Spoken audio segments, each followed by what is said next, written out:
வணக்கம் நண்பர்களே. சமீபத்தில் தீவிர வறுமை இல்லாத மாநிலமாக கேரளா வந்து உருவெடுத்திருக்கு. ஸோ ஒரு முக்கியமான கொஸ்டின், எந்த மாநிலம் தீவிர வறுமை இல்லாத மாநிலமாக சமீபத்தில் உருவெடுத்ததுங்கிற கேள்வியாகவே வந்து ஃப்ரேம் பண்ணலாம். ஸோ இப்போ இதில் தீவிர வறுமை அப்படின்னம்னா என்ன அப்படின்னு சொல்லி பார்த்தோம்னா, எக்ஸ்ட்ரீம் பாவர்ட்டி அப்படிங்கிறது $2.15 ஒரு நாளைக்கு. ஒரு டாலர் அப்படின்னம்னா இன்னைக்கு வந்து பார்த்தோம்னா 88 ரூபா சம்திங் இருக்கும்.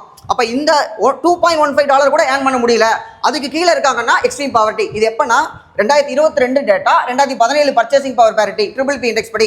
ட்ரிபிள் பியில் இந்தியா வந்து 3வது இடத்துல இருக்குது. இப்போ இதில் இந்த அளவு கூட அமௌண்ட் இல்லைன்னா நம்மளால் அடிப்படை தேவைகளான உணவு, உடை, இருப்பிடம், கல்வி, சுகாதாரம் இதெல்லாமே பூர்த்தி செய்ய முடியாது. அப்போ நம்ம வந்து அது எக்ஸ்ட்ரீம் பாவர்ட்டியில் இருக்காங்கன்னு அர்த்தம். இன்னொன்று, இந்த வறுமையை பொறுத்த வரைக்கும் என்னன்னா, ஹியூமன் டெவலப்மெண்ட் இண்டெக்ஸ் அப்படிங்கிறது 1990 கொண்டு வந்தாங்க. அதுக்கு முன்னாடி growth மட்டும் தான் கண்டுபிடிப்பாங்க, ஜிடிபி மட்டும்தான். ஜிடிபினா பணம் இருக்கிறது, அதை வச்சு நம்ம கண்டுபிடிக்க முடியாது. இப்போ டெவலப்மெண்ட் கண்டுபிடிச்சாங்க 90ல். 97ல் ஹியூமன் பாவர்ட்டி இண்டெக்ஸ் போட்டாங்க.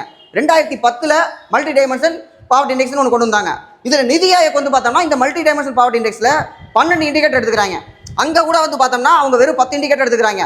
இந்த கணக்கை வச்சு பார்த்தாலும் கேரளா வந்து 0.71 அவ்வளோதான் இருக்காங்க. 0.71% தான் இருக்காங்க. ஸோ இதில் 64,000 குடும்பங்கள் வந்து தீவிர வறுமையில் இருந்திருக்குன்னு சொல்லியிருக்காங்க. அதில் 59,000 குடும்பங்கள் வந்து மீட்டெடுக்கப்பட்டிருக்கு. இப்போ இதெல்லாம் மீட்டெடுக்கிறதுக்கு இவங்க என்னென்னா ஸ்கீம் போட்டிருக்கணும்ல, ஏதாவது திட்டம் செயல்படுத்தியிருக்கணும். அந்த டேட்டா வந்தோடனே 2021 இவங்க என்ன பண்ணுறாங்க, அப்போவே கொண்டு வர்றாங்க. லைஃப் அப்படிங்கிறது வீட்டு வசதிக்காக, livelihood inclusion and financial empowerment அப்படிங்கிறது வீட்டு வசதிக்காக. அடுத்து உணவு பாதுகாப்புக்கு நம்மளும் வந்து நிறைய திட்டங்கள் வச்சிருக்கோம். அதே மாதிரி அவங்க என்ன பண்ணுறாங்கன்னா குடும்பஸ்ரீ அப்படிங்கிறது திட்டம். குடும்பஸ்ரீ எந்த மாநிலங்கிறதே முக்கியமானது. ஸோ கேரளாவில் செயல்படக்கூடிய முக்கியமான திட்டம். ஜனகியா உணவகங்கள் மூலமாக சமைத்த உணவு படலம்லாம் கொடுத்துருக்காங்க. அத்தியாவசிய ஆவணங்கள், இந்த ஆவணங்களுக்கு அலையிறது ரொம்ப ஒரு கொடுமையான சம்பவம். ஸோ அதுக்கு அவங்க என்ன பண்ணியிருக்காங்கன்னா அவகாசம், அதிவேகம் அப்படின்னு அதிவேகமாக ஆவணங்கள்லாம், ஆதார் கார்டு, ரேஷன் கார்டு எல்லாமே சீக்கிரமாக கொடுத்துருக்காங்க. அது ஒரு முக்கியமான. அடுத்தது வந்து பார்த்தோம்னா வாழ்வாதாரத்துக்கு குடும்பஸ்ரீ கீழே வந்து உஜீவனம் அப்படிங்கிற திட்டம் மூலமாக சுய உதவி, அதாவது சுய தொழில், செல்ஃப் எம்ப்ளாய்மெண்ட் வந்து டெவலப் பண்ணியிருக்காங்க. ஸோ பாவர்ட்டியிலிருந்து ஆட்டோமேட்டிக்கல் லிஃப்ட் பண்ணி மேலே வந்துருவாங்க. ரிலேட்டட் கண்டென்ட் பார்த்தோம்னா அந்த $2.15 இருக்குல்ல, அது சமீபத்தில் வேர்ல்டு பேங்க் ஒரு நாளைக்கு $3 அப்படின்னு கொண்டு வந்திருக்காங்க. ஸோ அப்போ இதுக்கு கம்மியாக இருக்கவங்க வறுமையில் இருக்காங்கன்னு அர்த்தம்.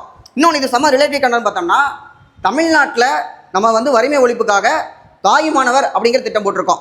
தமிழ்நாட்டையும் ஒரு சாதனை தான். நம்ம எக்கனாமிக் சர்வேல் இருக்குது 1.43. ஏற்கனவே நான் சொல்லியிருப்பேன், தமிழ்நாடு எக்கனாமிக் சர்வே தனியாக லாங் வீடியோ போட்டிருக்கேன். 1.43 நம்ம வறுமை வந்து குறைச்சி வந்து கொண்டு வந்திருக்கிறோம். அப்புறம் பார்த்தோம்னா குடிசை இல்லா தமிழகம் அப்படிங்கிறது 2024 நம்ம திட்டம் போட்டு 2030க்குள்ள கிட்டத்தட்ட 8 லட்சம் குடிசைகள் நம்ம ஐடென்டிஃபை பண்ணியிருக்கோம். ஸோ கலைஞர் இந்த வீடு கட்டி தரும் திட்டம் மூலமாக நம்ம வந்து அதையும் வந்து என்ன பண்ண போகிறோம், குடிசை இல்லா தமிழகம் 2030 வந்து டார்கெட் வச்சிருக்கோம். உங்களுக்கான கொஸ்டின் பார்த்தீங்கன்னா எஸ்டிஜி கோலில் பாவர்ட்டி வந்து எந்த கோலில் இருக்குது அப்படிங்கிறதா. ஆல்ரெடி நான் ஷார்ட்ஸ் போட்டிருப்பேன். ஸோ கரெக்டாக போடுங்க. தேங்க்யூ.